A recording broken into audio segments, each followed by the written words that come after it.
Hello viewers, welcome back to my channel. আজ আমি তৈরি করেছি মাছের একটি ভিন্নধর্মী রেসিপি, তা হলো মাছের কোফতা কারি। এই কোফতাটা রুই মাছ দিয়ে করেছি। আপনারা চাইলে যে কোনো বড় ধরনের মাছ দিয়েও করতে পারেন। এটা খেতে কিন্তু অসাধারণ। ভাত, পোলাও অথবা রুটির সাথেও এটা খেতে পারেন। তাহলে আসুন দেখে নেওয়া যাক কিভাবে তৈরি করেছি এই রুই মাছের কোফতা কারি। তৈরি করব মাছের কোফতা কারি।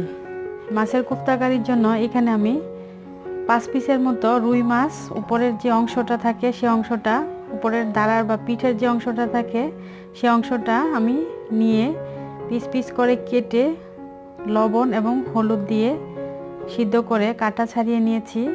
এখন এর মধ্যে আমি অ্যাড করব 2টা পেঁয়াজ কুচি, আর দিয়ে দিচ্ছি মিডিয়াম সাইজের 2টা আলু, 1 টেবিল চামচের মতো ধনিয়া পাতা কুচি, দিয়ে দিব স্বাদ মতো কাঁচামরিচ, হাফ চা চামচ আদা বাটা, হাফ চা চামচ রসুন বাটা, 1.5 টেবিল চামচের মতো চালের গুঁড়ো নিয়ে নিয়েছি আমি। আপনারা চাইলে বেসন অথবা কর্নফ্লাওয়ার, ময়দা নিতে পারেন।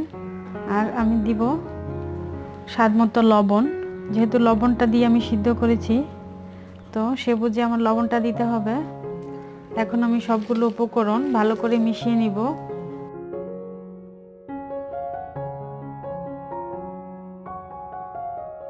এখন দিয়ে দিব চিমটি পরিমাণে গোলমরিচের গুঁড়ো, দিয়ে আমি আরেকটু ভালো করে মিশিয়ে নিচ্ছি। মেশানো হয়ে গেছে। এখন আমি এগুলোকে কোফতার শেপ দেব। আমি গোল গোল করে নিচ্ছি। আপনারা চাইলে চ্যাপ্টা করে নিতে পারেন, লম্বা করে নিতে পারেন, যেরকম হবে এরকম সাইজ করে আমি সবগুলো কোফতা তৈরি করে নিব। সবগুলো কোফতা আমি এভাবে তৈরি করে নিয়েছি। এখন তেলে এগুলো ভেজে নেব। একটা প্যানে তেল দিয়ে দিয়েছি, তেলটা গরম হয়ে গেছে। এখন আমি কোফতাগুলো ভেজে নেব।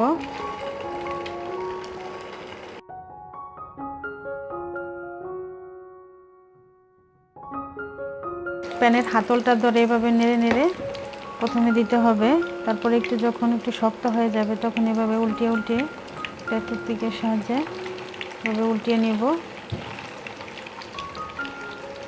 উল্টিয়ে নিয়ে আমি কোফতাগুলো গোল্ডেন ব্রাউন কালার করে ভেজে নিব।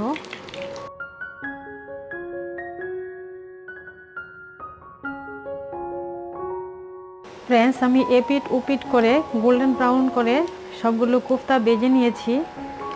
এখন আমি এগুলোকে উঠিয়ে নিব।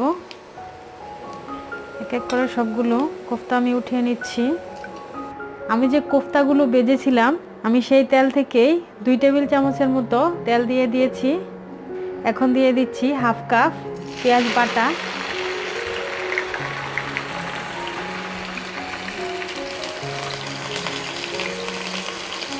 আর দিয়ে দিচ্ছি 1 চা চামচের থেকে কম রসুন পেস্ট,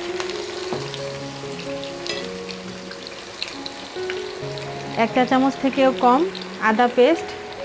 এগুলো দিয়ে আমি একটু নেড়ে চেড়ে মিশিয়ে নিব। এখন শুকনো মশলাগুলো দিয়ে দিব।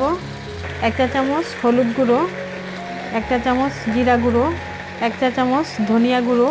যেহেতু আমি মরিচ ইউজ করেছি, এখন একটু মরিচটা কমিয়ে দিব। 1 চা চামচ থেকেও কম মরিচ গুঁড়ো, 1 চা চামচ জিরা গুঁড়ো। এখানে 2 টেবিল চামচের মতো টমেটো পেস্ট,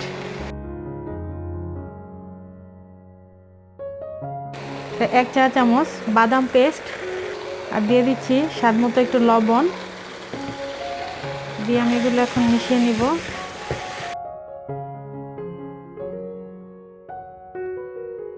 এখন দিয়ে দিচ্ছি ছোট সাইজের 3 স্টিক দারুচিনি আর 3টা এলাচ। দিয়ে এটাকে দিয়ে আমি সামান্য একটু পানি দিয়ে ভালো করে মশলাটা কষিয়ে নিব।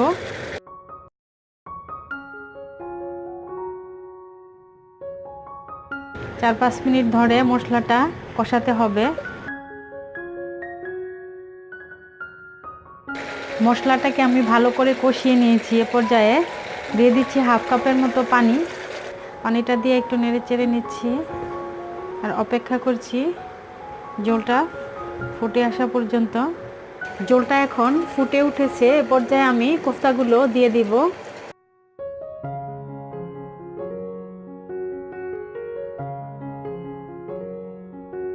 দিয়ে একটু ঢাকনা দিয়ে 3 থেকে 4 মিনিটের মতো এটা রান্না করে নিব। আর মাঝে একবার নেড়ে দেব। সবশেষে দিয়ে দিচ্ছি 4-5টা কাঁচামরিচ। কাঁচামরিচটা দিয়ে আমি ঢাকনা দিয়ে দিব। ঢাকনা দিয়ে 1 মিনিট রান্না করব। তারপরে চুলার আঁচটা একেবারে বন্ধ করে দিব। বন্ধ করে দিয়ে 5 মিনিট এভাবে ঢাকনাটাই রেখে দেব। তারপরে আমি আপনাদের নামিয়ে পরিবেশন করে দেখিয়ে দেব কেমন হয়েছে মাছের কোফতা। ফ্রেন্ডস, তৈরি হয়ে গেল মজাদার ভিন্ন স্বাদের মাছ দিয়ে তৈরি কোফতা কারি। যে বাচ্চারা মাছ খেতে চায় না, আপনারা এটা ট্রাই করে দেখতে পারেন। বাচ্চারা বুঝতেই পারবে না যে এটা কী দিয়ে তৈরি। তাহলে আজই ঘরে তৈরি করে ফেলুন না এই মাছের কোফতা কারিটা। আজ এই পর্যন্তই। সবাই অনেক ভালো থাকবেন। আবারও ফিরে আসবো অনলাইনে নতুন কোনো রেসিপি নিয়ে। আল্লাহ হাফেজ।